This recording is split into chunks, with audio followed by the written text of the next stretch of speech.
ஆத்ம நண்பர்கள் அனைவருக்கும் அன்பான வணக்கம். நம்முடைய ஆத்மஞான மையம் யூடியூப் சேனல்ல நம்ம எத்தனையோ பதிவுகளை பார்த்திருக்கிறோம். இன்னைக்கு பார்க்கிறது ஒரு மிக மிக முக்கியமான ஒரு பதிவு.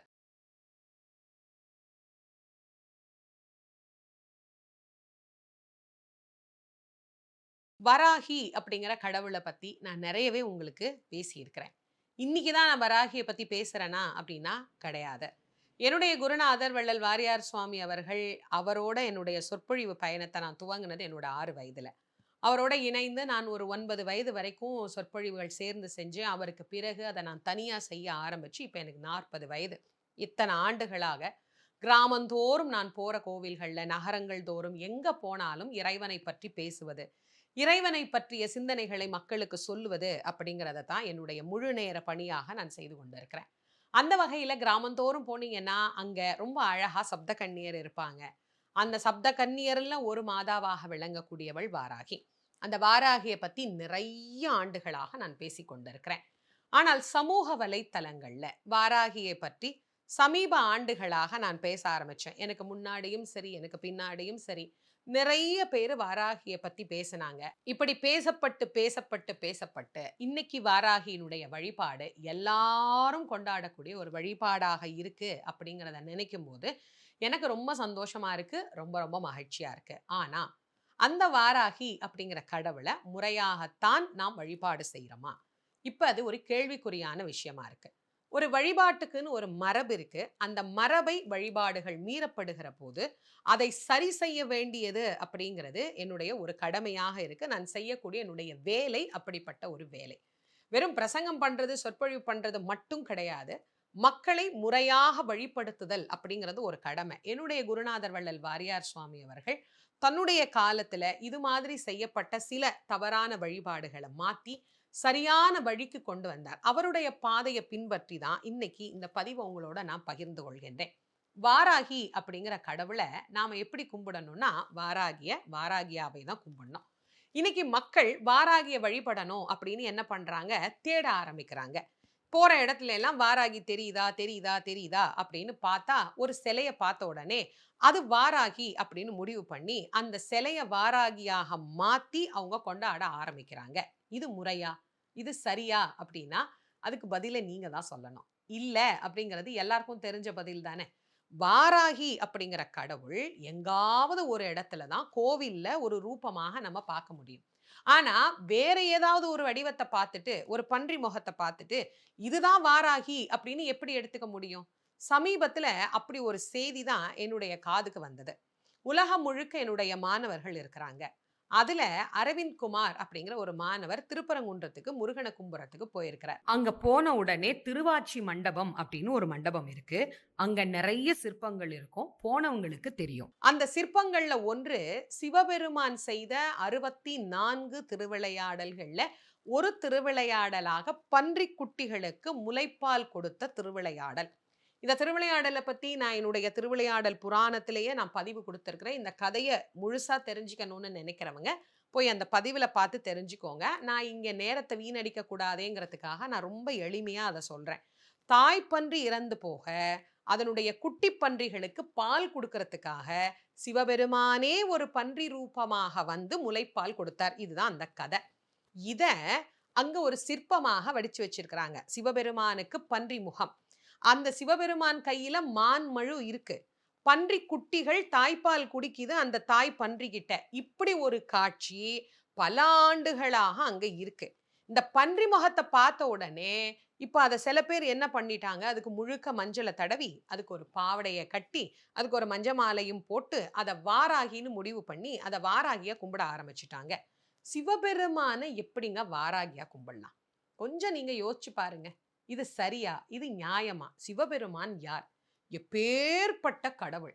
அந்த கடவுள போயி நாம ஒரு பெண் வடிவம் உடைய வாராகியாக மாற்றி வழிபாடு செய்யலாமா? அண்டம் முழுவதற்கும் தனிப்பெரும் தலைவனாக விளங்கக்கூடிய சிவபெருமான் கையில மான் இருக்கு, மழு இருக்கு, பன்றிக் குட்டிகளுக்கு பால் குடுக்கிற காட்சி இருக்கு. இத இப்படியே வாராகி அப்படின்னு கும்பிட்டா இது நியாயமா? ஆலயத்துல தொடர்பு கொண்டு இது பத்தி நான் கேட்டேன். "அம்மா மக்கள்லாம் கும்பிட ஆரம்பிச்சுட்டாங்க. என்ன செய்றது அப்படின்னு தெரியல. நாங்க சொல்லிக்கிட்டு தான் இருக்கிறோம்" அப்படின்னாங்க.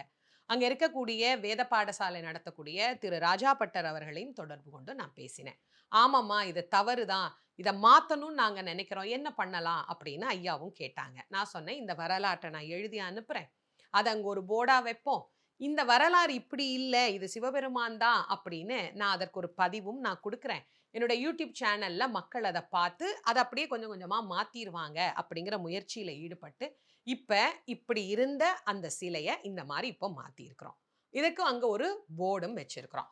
போர்டு வச்சதுக்கு அப்புறமும் இந்த சிற்பத்துக்கு மஞ்சள் தடவி இருக்கு அப்படின்னு பார்க்குறீங்களா? அங்க ஒருத்தர் நின்னு சொல்லிட்டு தான் இருக்கிறாரு. மஞ்சள் தடவக்கூடாது. இது சிவன் சிலை அப்படின்னு சொல்றாரு. ஆனாலும் ஒரு சிலர் அத கேட்காம அங்க விளக்கேத்துறது, மஞ்சள் தடவுறது அப்படிங்கிறத வாடிக்கையா தான் வச்சிருக்கிறாங்க. இந்த பதிவின் மூலமா எல்லாருக்கும் நான் சொல்ற ஒரு விஷயம், இது வாராகி விக்கிரகம் இல்ல. இது சிவன். சிவனுக்கு மஞ்சள் தடவி இப்படி வழிபாடு செய்யக்கூடாது அப்படிங்கிறத நான் அன்பா உங்களுக்கு நான் சொல்லிக்கிறேன். இந்த பதிவ உங்களுக்கு நான் ஏன் பகிர்றேன் அப்படின்னா, இனிமேலாவது இது யாரு அப்படின்னு தெரிஞ்சுகிட்டு கும்பிடணும் அப்படிங்கிற ஒரே ஒரு காரணத்துக்காக. அதே மாதிரி காஞ்சிபுரத்துல இருந்து ஒரு மாணவரும் தகவல் குடுத்தார். காஞ்சிபுரத்துல கருக்கினில் அமர்ந்த அம்மன் அப்படின்னு ஒரு அம்மனுடைய கோயில் இருக்கு. அந்த அம்மனுடைய கோயில்ல பார்த்தீங்கன்னா, ஜேஷ்டா தேவி, மாந்தன், மாந்தி அப்படின்னு சொல்லக்கூடிய ஒரு கடவுளுடைய வழிபாடு இருக்கு. இத இப்ப எப்படி மாத்திட்டாங்க? அதாவது மாந்தன், மாந்தி மாட்டு முகத்தை உடைய மாந்தன வாராகின்னு மாத்தி, அந்த மாந்திய சண்டின்னு மாத்தி, ஜேஷ்டாதேவி, வாராகி, சண்டி அப்படின்னு மாத்தி போர்டே வச்சு கும்புற நிலைமைக்கு ஆயிடுச்சு. நான் அந்த ஆலயத்த தொடர்பு கொண்டப்போ, அந்த ஆலயத்தினுடைய தர்மகர்த்தா அவர்கள் பேசினாங்க. பேசி சொன்னாங்க. நான் அப்ப அவங்களுக்கு விளக்கப்படுத்தினேன். புராண ரீதியாக இருக்கக்கூடிய விஷயங்கள், கல்வெட்டு சான்றுகள் எல்லாமே அவங்களுக்கு நான் காட்டினேன். அதுக்கு பிறகு அவங்க சரிம்மா, ஆதியில இப்படிதான் இருந்திருக்கும். நடுவுல வந்து ஏதோ ஒரு காரணம் மாறிருச்சு. உடனே நாங்க மாத்திர்றோம் அப்படின்னு சொல்லி, ஜேஷ்டா தேவிக்கு தவ்வை அப்படிங்கிற ஒரு பெயர் இருக்கு. அந்த தவ்வை என்கின்ற பெயரோட அந்த ஜேஷ்டா தேவியையும், மாந்தனையும், மாந்தியையும் இப்ப மாத்தி அங்க ஒரு போர்டு வச்சிருக்கிறாங்க. இப்படி எங்க எந்த சிலைய பார்த்தாலும், அது உடனே வாராகி அப்படின்னு முடிவு பண்ணி வழிபட்டுறலாமா? இது நியாயமா? நான் ஒரு 3 பேர்கிட்ட இந்த விஷயத்த பகிர்ந்து கொள்ளணும் அப்படின்னு நெனைக்கிறேன். அதுல முதல் நபர் யாரு அப்படின்னு பார்த்தீங்கன்னா, இந்த வாராகிய வியாபார நோக்கத்திற்கு பயன்படுத்தக்கூடியவர்கள். நான் ரொம்ப அன்பாக பேசணும், கோவப்படாம பேசணும் அப்படின்னு இந்த பதிவ ரொம்ப ரொம்ப அமைதியா நான் பேசிட்டு இருக்கிறேன். எதனால அப்படின்னா, எனக்கு எப்ப சிவபெருமான வராகி அப்படின்னு மாத்தி கும்பிடுறாங்க, அந்த வடிவம் மாற்றமடைந்தது அப்படின்னு தெரியும்போதே, மனசுக்குள்ள அவ்ளோ ரணமா இருந்தது. அவ்ளோ வேதனையா இருந்தது. கண்ணீர் வடிச்சேன். எப்படி சிவபெருமான போய் இப்படி மாத்தலாம் அப்படின்னு. அத விட வாராகிய இப்ப பல வடிவத்துக்கு மாத்திட்டாங்க. ஒண்ணு ஏதாவது ஒரு கடவுள வாராகின்னு கும்பிட வேண்டியது. இல்ல வாராகிய வேற கடவுளா கும்பிட வேண்டியது. இப்ப எனக்கு என்ன கேள்வின்னா, வாராகிய வாராகியாகவே கும்பிட்டா உங்களுக்கு என்ன பிரச்சனை? அதுல உங்களுக்கு என்ன தவறு? அப்படிதானே கும்பிடணும். முருகன முருகன்னு தானே கும்பிடணும். சுடலமாட சாமிய சுடலமாட சாமின்னு தானே கும்பிடணும். கருப்பண்ண சாமிய கருப்பண்ண சாமின்னு தானே கும்பிடணும். கருப்பண்ணசாமி கையில இருக்கிற அருவாள தூக்கிட்டு, அவர் ரொம்ப சாந்தமான கடவுள்ங்க அப்படின்னு சொன்னா நீங்க ஒத்துக்குவீங்களா? ஒத்துக்க மாட்டீங்கல்ல. அதே மாதிரி தானே. வாராகி யாரு? ஒரு போர்ப்படை தளபதி. அன்னை ராஜராஜேஸ்வரியினுடைய சேனையை வழிநடத்திச் செல்லக்கூடிய ஒரு உயரிய தளபதியாக விளங்கக்கூடியவள். அவள் ஒரு உக்கிரமான கடவுளான்னு கேட்டா, ஆமா. இல்லன்னு சொல்லவே முடியாது. அவள் ஒரு உக்கிரமான கடவுள் தான். அவள அப்படியே கும்பிடுங்களேன். அத விட்டுட்டு, அவளுக்கு வேற வேற வடிவம் எல்லாம். என்னுடைய மாணவர்கள்லாம் நெறைய அனுப்பிச்சிருந்தாங்க. அதுல வாராகிக்கு முருகர் வேஷம், பக்கத்துல வள்ளி தெய்வ யானை வேற. அத விட வாராகிக்கு ராஜராஜேஸ்வரி வேஷம், வாராகிக்கு நடராஜர் வேஷம், வாராகிக்கு வேற வேற வேற வேற வேஷமெல்லாம் போட்டு, வாராகிய வியாபாரப்படுத்துவது நியாயமா? ஒரு வியாபாரம் பண்றாங்க அப்படின்னா, வியாபாரத்த வியாபாரமா பண்ணுங்க. நீங்க விக்கிற பொருளுக்கு என்ன சிறப்புன்னு சொல்லி வீங்க. அதுதான் நிலைத்த வியாபாரமா இருக்கும். ஒரு மளிகை கடை வச்சிருக்கிறவரே, என் மளிகை கடையில அரிசி இருக்கு, பருப்பு இருக்குன்னு சொல்லி வியாபாரம் பண்றது நியாயமா? அரிசியில அந்த கடவுள் இருக்கு, பருப்புல இந்த கடவுள் இருக்குன்னு சொல்லி விக்கிறது நியாயமா? நீங்க என்ன வேணாலும் வியாபாரம் பண்ணுங்க. அந்த வியாபாரத்த எப்படி பண்ணணும்? நேர்மையா பண்ணணும். அந்த பொருள அந்த பொருள்னே சொல்லி வித்து வியாபாரம் பண்ணுங்க. அத உட்டுட்டு கடவுள வியாபாரமா ஆக்காதீங்க. நான் ரொம்ப ரொம்ப அன்பா கேட்டுக்கிறேன். கடவுள் வியாபார பொருள் அல்ல. வாராகி விளையாட்டுக்குரிய கடவுளும் அல்ல. அவ ஏதோ பார்த்துக்கிட்டு பேசாம இருக்கிறா அப்படின்னு நினைக்கவே நினைக்காதீங்க. நான் பல ஆண்டுகளாக வாராகியை பூஜிப்பவள். ஒரு சாதாரணமான விளக்குல ஒரு நெய் தீபம் போட்டு தான் நான் இன்னிக்கும் வாராகிய கும்பிடுறேன். ஆனா சத்தியமாக அவள் பேசும் கடவுளான்னு கேட்டீங்கன்னா, ஆமா அப்படின்னு நான் சொல்லுவேன். என் அனுபவத்துல அவள அப்படித்தான் நான் உணர்ந்தேன். அவள் பேசும் கடவுள். அவள வாராகியாகத்தான் கும்பிடணுமே தவிர, வியாபார நோக்கத்திற்காக அவளை வேறு விதமாக திரித்து, வரலாற்றுகளை மாற்றி வழிபாடு செய்வது என்பது மிகப்பெரிய தவறு. அத தயவு பண்ணி யாருமே பண்ணாதீங்க. வியாபார நோக்கமா வாராகிய இந்த மாதிரி வழிபாட்டுக்கு காட்டுறவங்களுக்கு நான் முதல்ல அன்பா இத தெரிவிச்சுக்கிறேன். 2, இந்த மாதிரி அலங்காரங்கள் செய்யணும்னா, 1 அலங்கார சாஸ்திரம் படிச்சவங்க, அது சிவாச்சாரியார்களாக இருக்கலாம், பூசாரியா இருக்கலாம், யார் வேணா இருக்கலாம். அவங்க தானே பண்ண முடியும். பண்ணும்போது நீங்க யோசிச்சீங்களா? அந்த தெய்வத்துக்கு உயிர்ப்பு இருக்கு அப்படின்னு நம்புறீங்க தானே? நீங்க ஒரு வேத பாடசாலையில போயி, ஒரு பிறர்க்கரிய வேதத்த தொட்டு, அத படிச்சு, அத அன்றாடம் சொல்லி, கண்ணுக்கு முன்னாடி நிதர்சனமா இருக்கிற கடவுள் நாங்கலாம் 4 அடி தள்ளி தாங்க நிக்கணும். ஆனா நீங்க அந்த கடவுள தொட்டே பூஜை பண்றீங்க. அந்த கடவுள தொட்டு பூஜை பண்ணும்போது, எத்தனையோ கோவில்ல நான் உங்களுக்கு சாட்சியாவே நான் சொல்றேனே, சிவாச்சாரியார்களோ, பட்டாச்சாரியார்களோ, கிராமத்துல இருக்கிற பூசாரியோ சரி, தெய்வத்துக்கு தீபாராதனை காட்டும்போது, யாராவது சூடத்தட்ட மூஞ்சிக்கு முன்னாடி கொண்டு நீட்டுறாங்களா? இல்லல்ல. அப்ப சுட்டுடும்னு ஒரு பயம் இருக்குல்ல. அதனால தான ஒரு 4 இன்ச் இப்படி தள்ளி கொண்டு போய் அந்த தீபாராதனைய காட்டுறாங்க. ஏன் காட்டுறாங்க? உள்ள தெய்வம் இருக்குல்ல. அந்த அம்பாள் உள்ள இருக்கிறா. அந்த சுவாமி உள்ள இருக்கிறார். அப்போ சுடுற மாதிரி பக்கத்துல தீபாராதன தட்டையே எடுத்துட்டு போகக்கூடாது அப்படின்னு தெரிஞ்ச நமக்கு, அந்த கடவுள் வடிவத்த எப்படி மாத்துவீங்க? அது மாற்றுவதற்கு சாஸ்திரம் அனுமதிக்குதா? இல்ல அது ஏதாவது ஆகமத்துல எப்படி வேணாலும் கும்பிட்டுக்கலாம் அப்படின்னு நமக்கு சொல்லியிருக்கிறாங்களா? சொல்லலல்ல. நடராஜர் யாரு? எப்பேர்ப்பட்ட கடவுள்! அவர பத்தி எல்லாரும் எப்படி சொல்லியிருக்கிறாங்க? நடராஜ தத்துவம் என்ன அப்படிங்கிறத முதல்ல நாம உணர்ந்து கொள்ளணும். உலகெல்லாம் உணர்ந்து ஓதுதற்கரியவன், நிலவுலாவிய நிர்மலி வேணியன், அலகில் சோதியன், அம்பலத்தில் ஆடுவான், மலர் சிலம்படி வாழ்த்தி வணங்குவோம். நடராஜரை பத்தி எவ்வளவு வேணாலும் நான் பாட்டு சொல்லலாம். இன்றைக்கு விஞ்ஞானிகள் கூட ஆச்சரியப்படுகிற அளவுக்கு அணுவின் தன்மையை விட நுட்பமாக அவர் ரூபத்துல நமக்கு காட்டியதுதான் உலகத்தினுடைய தத்துவம். திருவாசகத்துல மாணிக்கவாசக சுவாமிகள் அண்டப்பகுதி அப்படின்னு ஒரு பகுதி எழுதியிருக்கிறார். அந்த அண்டப்பகுதியில அண்டங்கள் எப்படி தோன்றியது அப்படின்னு நமக்கு விவரிச்சிருக்கிறார். அதுல போய் நம்ம படிச்சு பார்க்கும்போது அவ்வளவு ஆச்சரியப்படுறோம். அந்த அண்டங்களையே அடக்கி ஆளக்கூடிய தன்மை படைத்த நடராஜ பெருமான் எப்பேர்ப்பட்ட கடவுள். அவருடைய வடிவத்தை கொண்டு போய் நீங்க வாராகிக்கு போடும்போது ஒரு நிமிஷம் யோசிக்கணுமா இல்லையா? வாராகிய நான் குறைச்சு பேசுறதா நீங்க யாரும் நினைக்கவே கூடாது. வாராகி சர்வ சக்தி படைத்த வல்லமையான கடவுள். மாற்று கருத்தே கிடையாது. ஆனா நடராஜ தத்துவம் வேற, வாராகி தத்துவம் வேற. வாராகி ஒரு போருக்குரிய கடவுள். அவள் ஒரு உக்கிரமான கடவுள். வேண்டுவோர்க்கு வேண்டும் வரத்த அப்படியே தரக்கூடிய ஒரு கடவுள். அவளை வழிநடத்தக்கூடிய அம்பிகையாக ராஜராஜேஸ்வரி இருக்கிறாள். முருகருடைய தத்துவம் என்ன? கச்சியப்பர் கந்த புராணத்துல ரொம்ப அழகா சொல்றார். முருகப்பெருமானுடைய அவதாரத்தை பற்றி சொல்லுகிற போது கச்சியப்பர் பேசுறார். அருவமும் உருவமாகி அநாதியாய் பலவாய் ஒன்றாய் பிரம்மமாய் நின்ற சோதி பிழம்பு அது ஒரு மேனியாகி கருணைக்கூர் முகங்கள் ஆறும் கரங்கள் 12 கொண்டே ஒரு திருமுருகன் வந்து ஆங்கே உதித்தனன் உலகம் உய்ய. அழகா எழுதினாரா? முருகன் என்கின்ற கடவுளுக்கு 6 முகம், 12 திருக்கரங்கள், 18 கண்கள் இதெல்லாம் நாம கொடுத்திருக்கிறோம். ஏன் கொடுத்திருக்கிறோம்? கருணை அதிகமானதுனால கொடுத்திருக்கிறோம்.